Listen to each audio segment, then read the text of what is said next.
ദക്ഷിണ സാധാരണ ഒറ്റ സംഖ്യ ചേർത്താണ് നൽകാറ് അല്ലേ? അതിൻ്റെ കാരണം എന്താണെന്ന് നോക്കാം.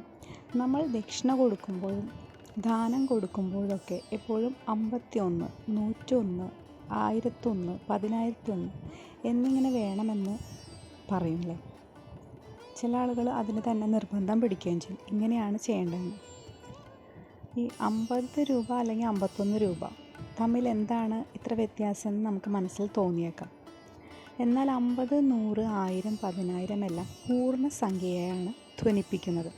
അതിനാൽ ഒന്ന് കൂടുമ്പോൾ, അതായത് അതിൽ ഒരു രൂപ കൂടി കൂടുമ്പോൾ വീണ്ടും ഒരു തുടക്കം എന്ന് വെച്ചാൽ എൻ്റെ ദാനം ഞാൻ ഇതുകൊണ്ടൊന്നും അവസാനിപ്പിക്കുകയില്ല, ഇതിൽ നിന്ന് തുടങ്ങുകയാണ് എന്ന പരോക്ഷമായ ധ്വനിയാണ് ഇതുകൊണ്ട് അർത്ഥമാക്കുന്നത്.